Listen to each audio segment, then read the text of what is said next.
this is obviously what we're doing here is not working. We need you to start looking fucking competent, statesman-like, stop the lying. Like, He you would, can't. He can't. He had. I think a glimmer of it, or not from. That's not my interpretation, but I think there was a glimmer of it that people saw with his, the support that was given to Ukraine and Zelensky.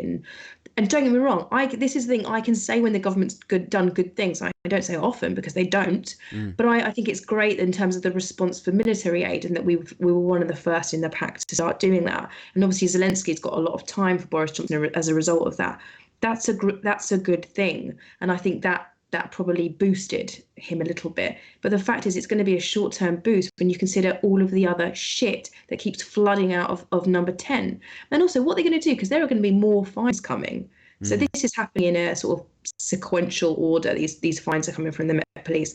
There are due to be more. So what's he going to do? Start a campaign to send benefit claimants to the South Antarctic or something? Well, he can't just keep coming up with shitty, awful red meat policies to keep distracting from us. So I think there's an expiry date on this. He'll probably say that the Met Police are woke. Wowzers. Possibly. I mean, they've said that lawyers are lefties now, lefty lawyers. So Yeah, lefty I mean, they've had a go do-gooding at the Pope, lawyers. didn't they? Priti Patel Yeah, had a go at the Pope. and So I the think no one is off limits. Archbishop of Canterbury over the weekend. Sorry, not the Pope. That's who I meant. Yeah, The Pope sadly hasn't spoken out about Rwanda, but he should do. yeah, yeah. Not that I care, by the way, and not that I think there is any place for like this sort of thing in politics, but there is, right? These people are involved. In fact, there is. I had no idea, but the Archbishop's actually appointed, right? Like by is a government appointment or something to do with the government.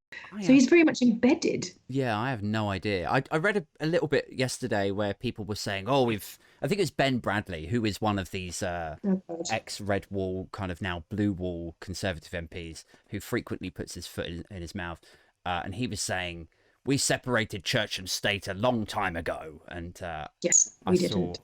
Otto English quote tweeting it or screen Mm. grabbing it, saying like, "Ben Bradley doesn't understand the fundamentals of the British Ben Parliament." Bradley doesn't understand much. He's such a colossal twat.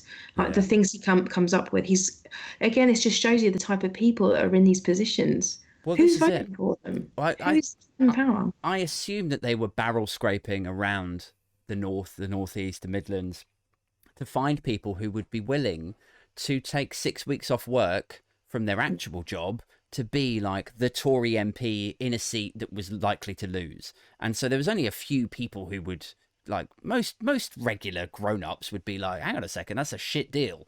Like Yeah, why I would have I dignity. I have self-respect. yeah, like you're gonna make me look a massive twat to everyone that I live around and work with, and I'm probably not gonna win. So like it was, slim pickings, I imagine. So it was low caliber, low rent, high risk candidates, and unfortunately for Great Britain, he happened to get in. But Oh God, from I hope he's one of the first to go. from what I've read, a lot of that old Red Wall area is like they've had enough already. Good. So it's sometimes it's hard to be 100% compassionate because there were people like you and me and everyone else on Twitter at the time saying, "Don't vote Tory, don't vote Tory. This is a fucking mistake." And then these idiots get in, and you Mm. kind of want to, heap on some Schadenfreude and be like, "Well, you vote Tory, you get Tory." Hmm. But you've got to be a bit, understanding and to take us back to what you were talking about earlier about marketing and micro targeting and all that stuff. That But people believe that. So back in, especially, I don't want to like hate the older generation, but some of the older generation, they expect, and rightly as it should be, they expect their politicians to tell them the truth, and yeah, they expect their newspapers to tell them the truth. And so they haven't they're perhaps not as cynical as we are. They're perhaps not as scrutinizing as we are. So when someone promises them something, they just believe it. Whereas you can't. We unfortunately we live in a post-truth era where you just can't do that. I spoke with Dawn Neeson, who is a Sun journalist, and I was on with her and Jeremy Vine on Friday, and off air, I said to her just in between in the ad breaks, I did say to her because it got very heated. mm, I said, Dawn, do you not realise that? Do you not think it's bad that you, in your role, you misinform people? That's your job. You tell people what they think is the news, and it's fiction. And she said, in newspaper, what we put on the front page is what will sell the paper. Yeah. And I think it was a really frank and honest response, but it shows you that they will put anything on there that sparks enough outrage or sparks enough interest to get you to buy the paper with absolutely little consideration on whether it's true or not.